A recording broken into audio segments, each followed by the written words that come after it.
Hello everyone, this is my completed Poison Bog Shaman, Cyclone, Forbidden Rite, cast when damage taken, Soulrend of the Spiral build.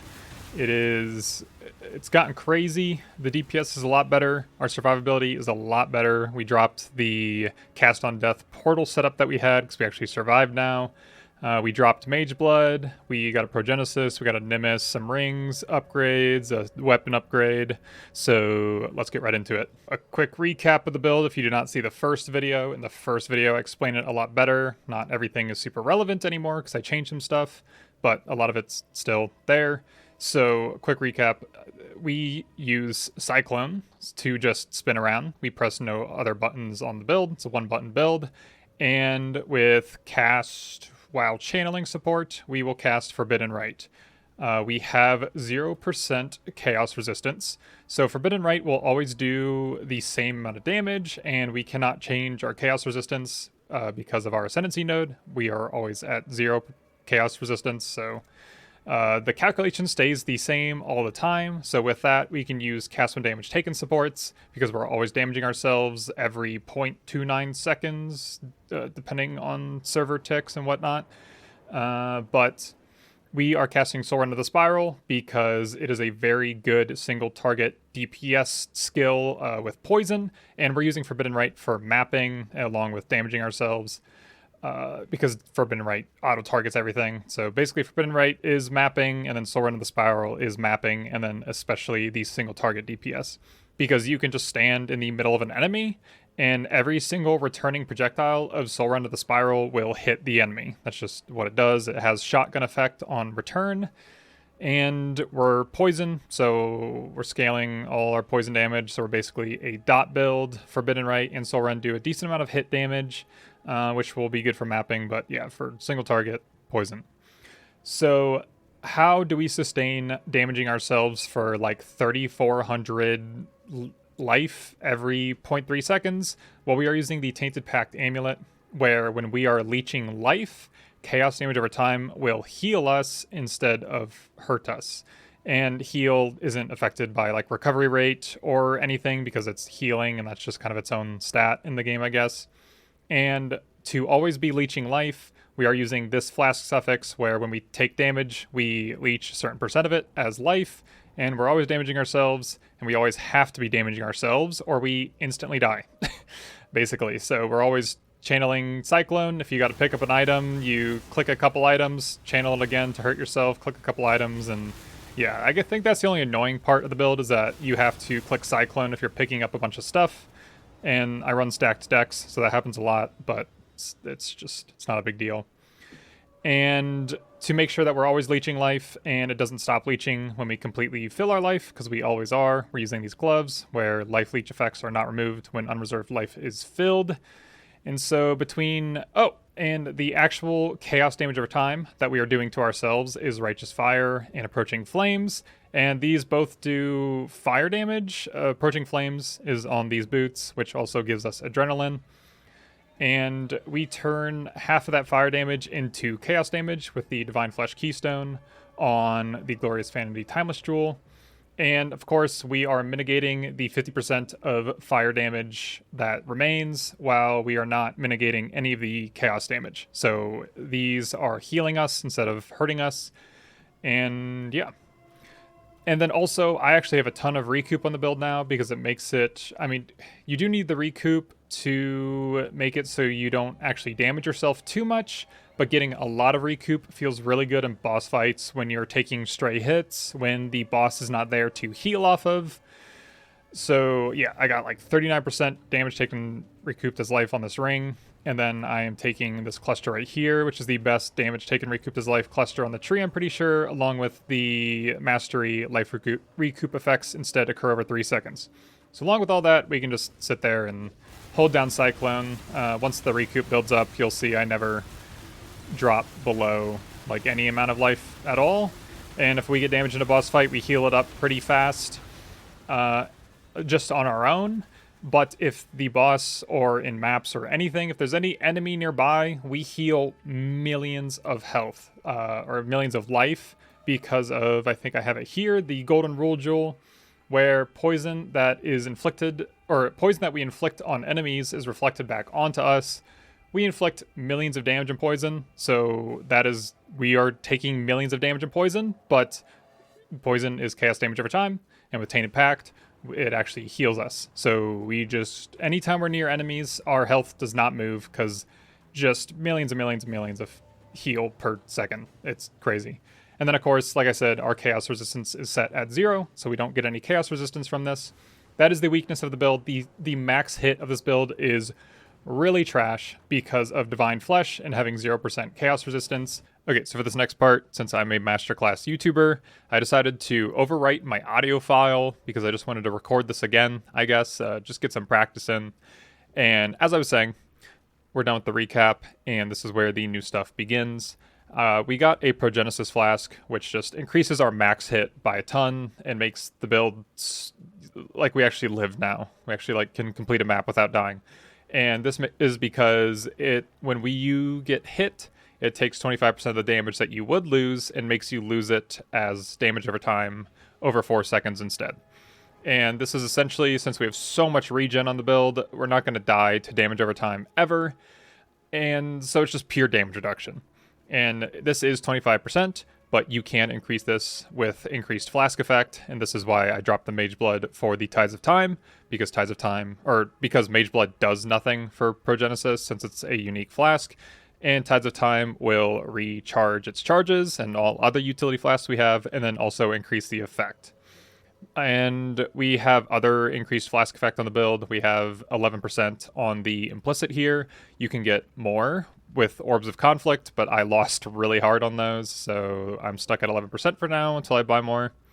And this is our new Amulet Anoint, and we get 10% increased to flask effect and 20% increased flask duration from this. So a very good anoint for us.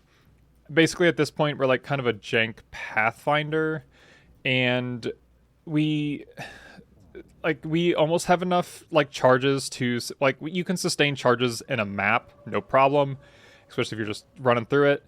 And then, but against pinnacle bosses, sustaining charges is kind of hard. So I dropped one of these medium cluster jewels for this cluster jewel, where we get flask effect duration and increased flash charges gained.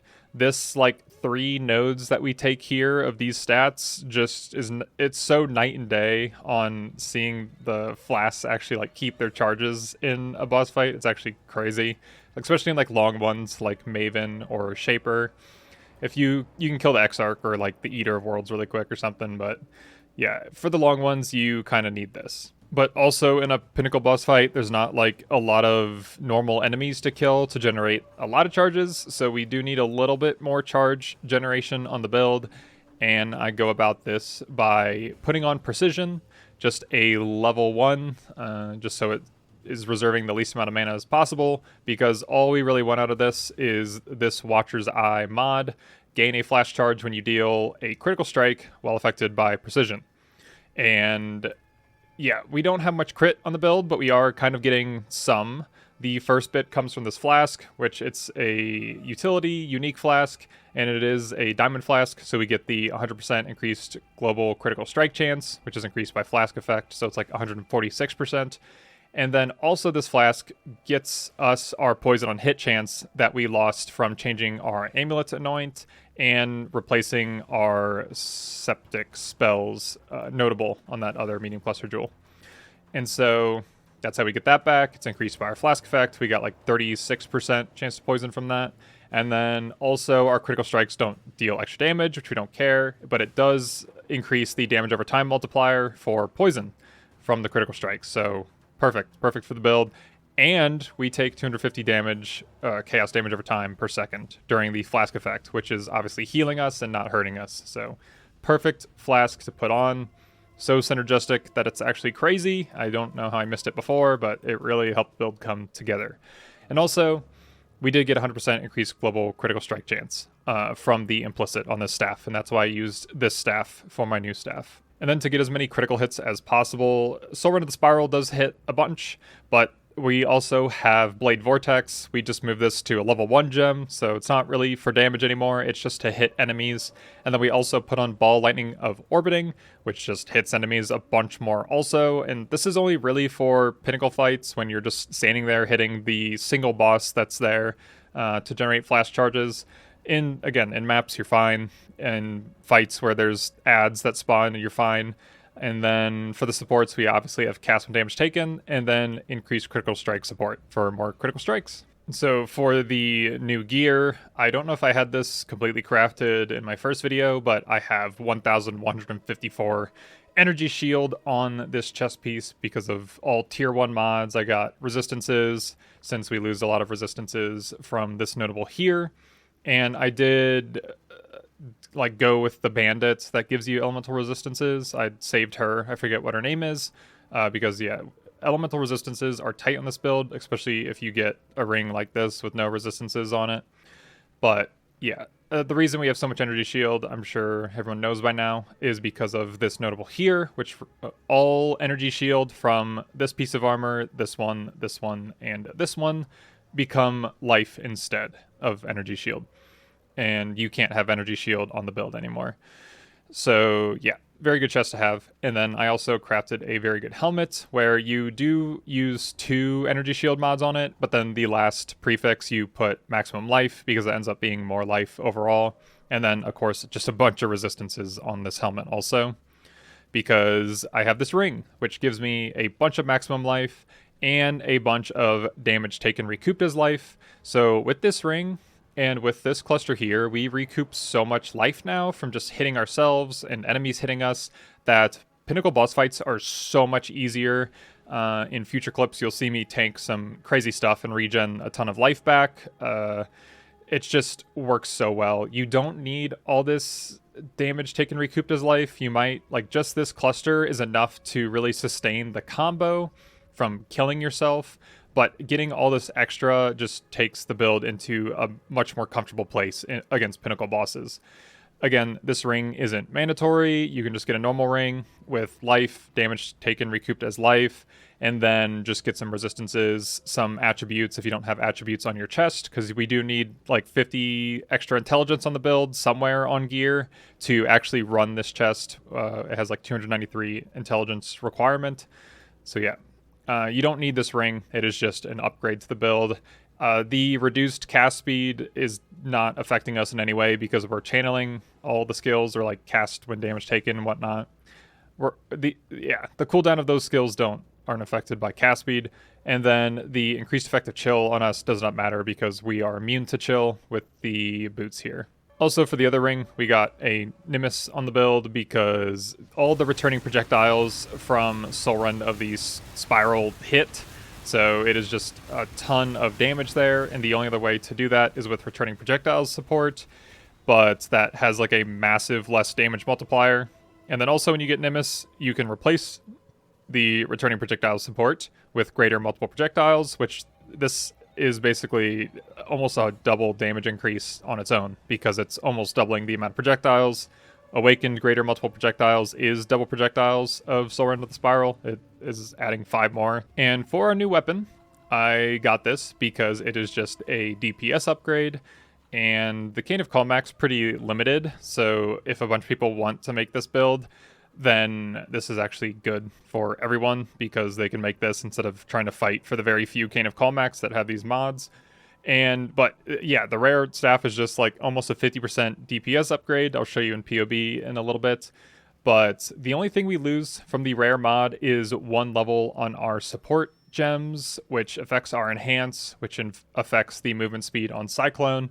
We went from 5% more movement speed down to 1%, but we just get so much more damage, so it's totally worth it. The extra damage, we do lose like a lot of chaos damage, increased chaos damage, but we get all that damage back from the +2 to level of all spell skill gems, and then the +1 level of all chaos spell skill gems on the enchant that you can get from the runes in King's March. So this is definitely the better option. There is a better weapon that you can craft that will really slow down the movement speed on the build, because you just lose all these socketed support gems, and I'll show you that staff later also. And then the only other like upgrade I can think of making for this build is Blood and Sand. Where do I have that? Right here. No. Oh, well, it's Blood and Sand Stance, because you go into Sand Stance, but the gem is called Flesh and Stone. And what we would want on the build is while in Sand Stance, the buff makes you take 19% less damage from enemies in the aura. And so, yeah, that's just a good way to get some damage reduction on the build. But the problem is that you are your own greatest enemy. And so the Forbidden Rite damage actually is decreased by this also, even though like you wouldn't think it because of how that's worded. So that does pose a problem to the damage calculation when it comes to cast when damage taken, because if you're reducing all that damage, you might not be doing enough damage with Forbidden Rite to cast this every time. And so I think you need, I think it was like 11,000 health you needed to have this cast while no, not that. The infused channeling support, which makes you take 10% less damage while you're channeling, and have a level 20 Flesh and Stone. So that's a lot of life you got to find to get on the build. I'm not level 100, so I could take these life nodes, take this life node, but I do have like life in a lot of extra places that's like situational and everything, and I'm barely gonna make that. So I don't know if that'll fit. You don't have to use a level 20, obviously, but making that fit could be pretty good. The only problem is you don't have enough reservation for it, so you have to get rid of Herald of Agony.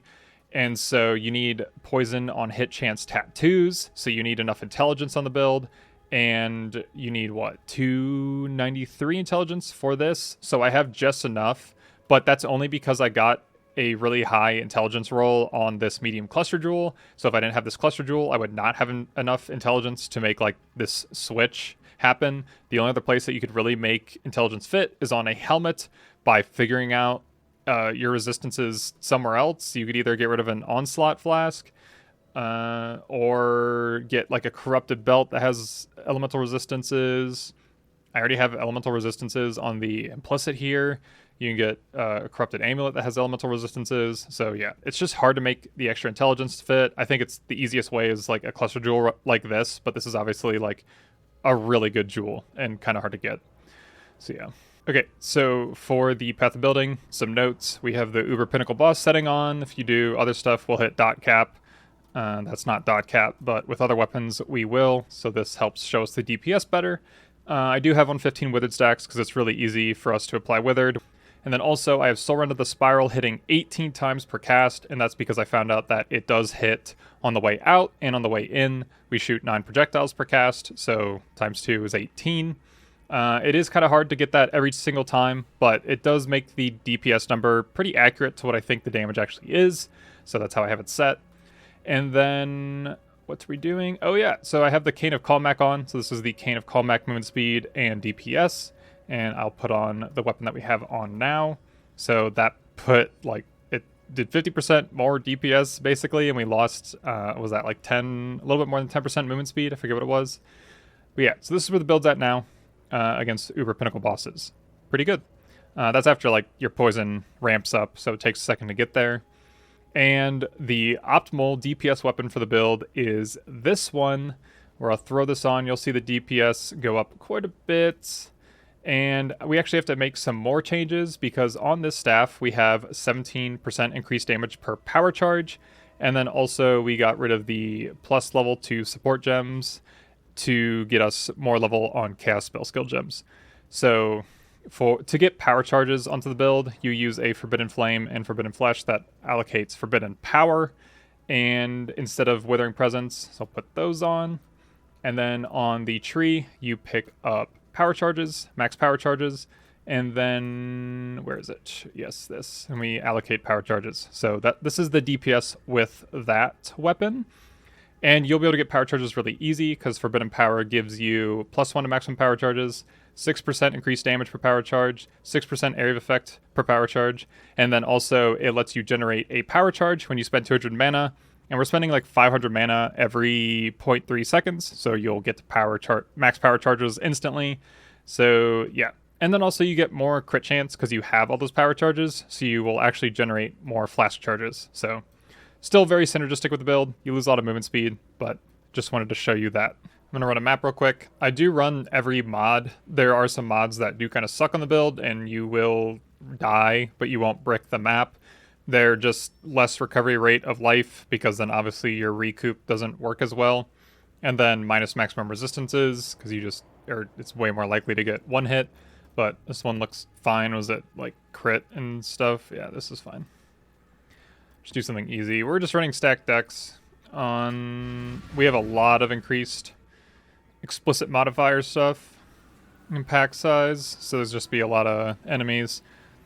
So you can see the mods there. We don't really get crit because of the poison mastery. I don't think I've ever talked about that, but enemies we poison cannot deal critical strikes, so...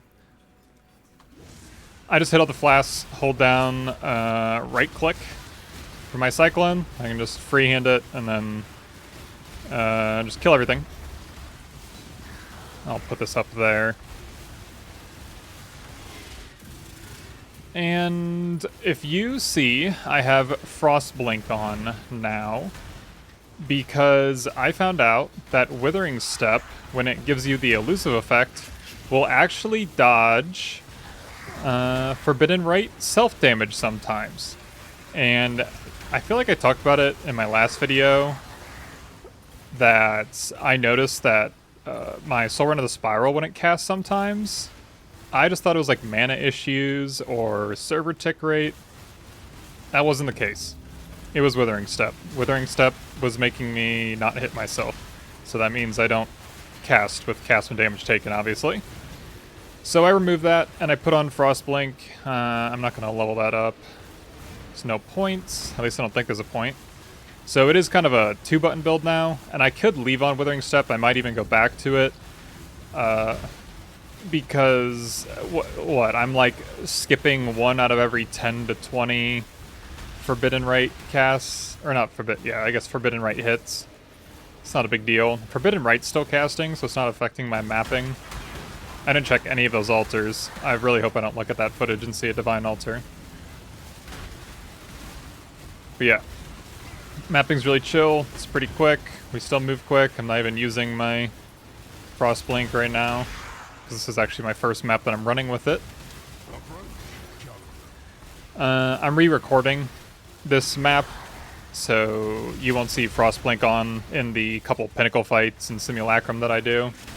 I just wanted to talk about the Frostblink thing, because that was kind of a problem with the build for a while, and finally figured out what the problem was.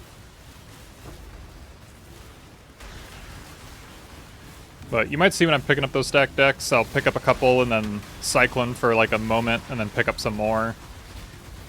And that's just because I have to have Forbidden Rite hitting me, so I'm leeching all the time, so the chaos damage doesn't insta-kill me.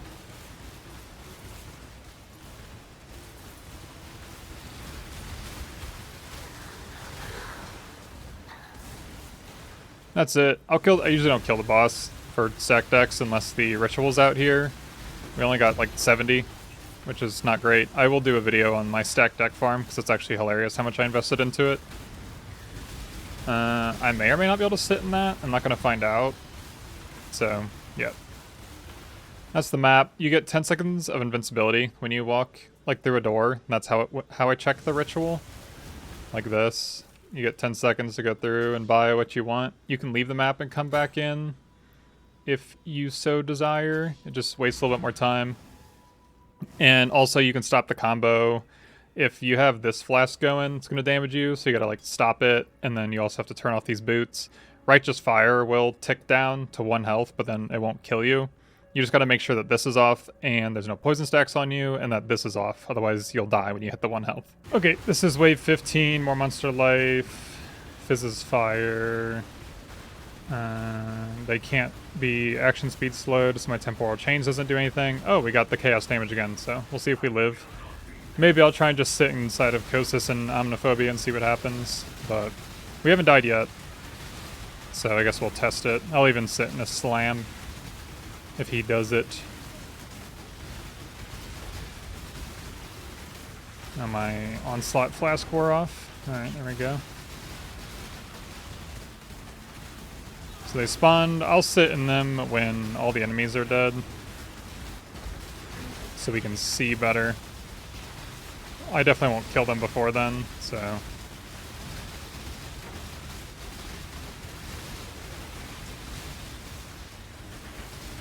Alright, I'll just chill here now on him. I don't know where Kosas is.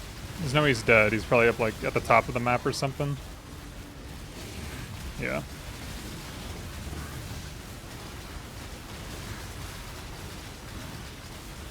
You can see me like actually do a little bit of hit damage.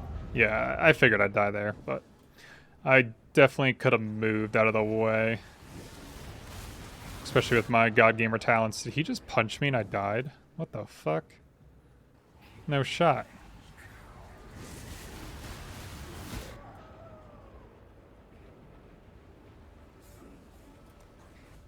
Are we joking?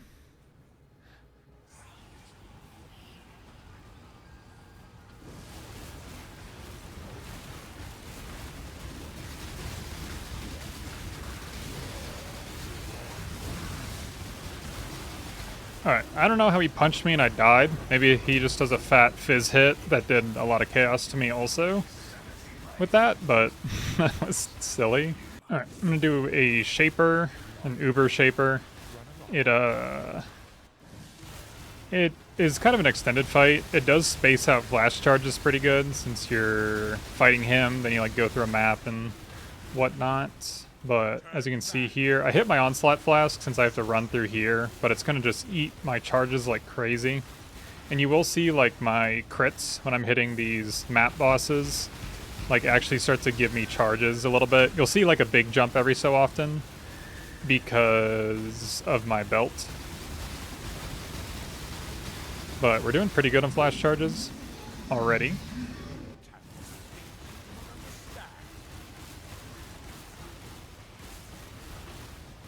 The fluctuations in my movement speed is my Withering Step activating and deactivating.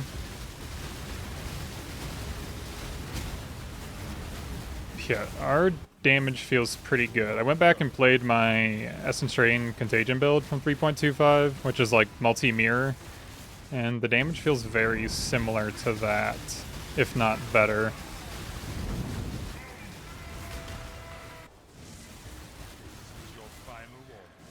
So we can sit in like everything the Shaper does, except obviously the purple balls that go around. As long as we don't get like double hit by the purple balls, we should be fine.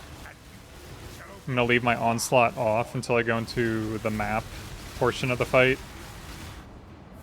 I mean, I said I could, and I definitely can. I've done it 100 times. I don't know why when I record a video it kills me.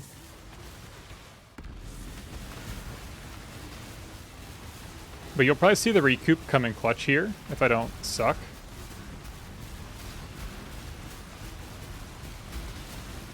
So I kinda sucked, and the recoup came in very clutch. Yeah, I don't know. He must have hit me on the exact frame that Forbidden Rite hit me.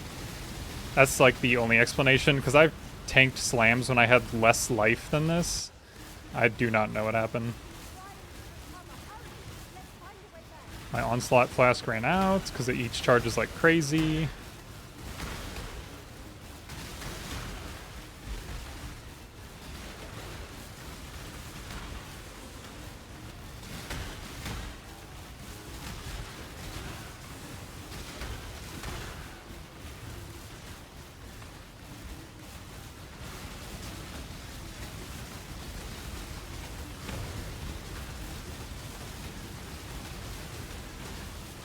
Definitely takes a while for the damage to ramp up, but once it does, it's pretty good. I guess that's any poison build.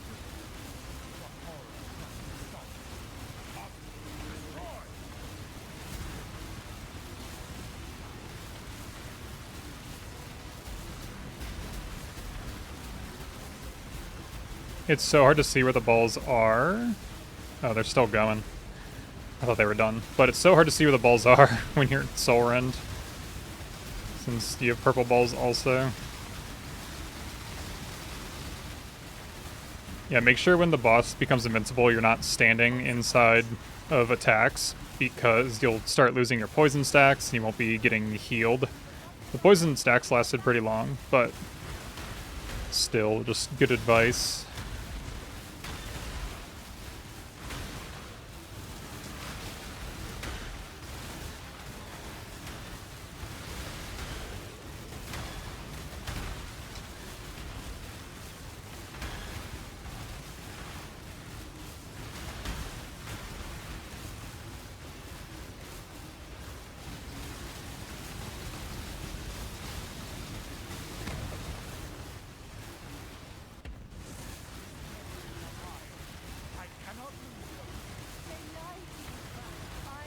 I don't know what kind of damage these like pools on the ground do. If they do, it says you're taking damage from a vortex. They probably do some kind of dot, like elemental dot. And I don't know if his beams do some kind of elemental dot or chaos dot, but I don't know if they actually damage me or they actually heal me. I'm walking right through 100 of these and still living. I mean, I sucked fuck there and was just fine.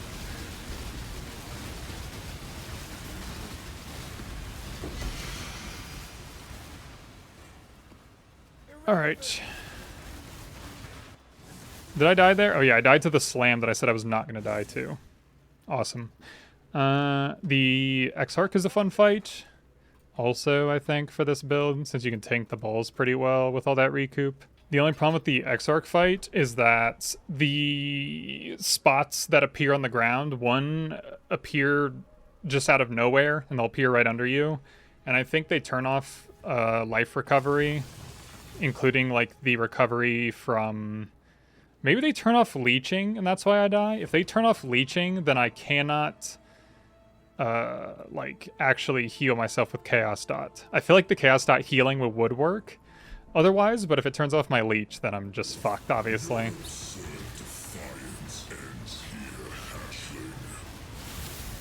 So I gotta watch out for those spots on the ground, and that's really the only thing that's gonna kill me. Incoming death right now.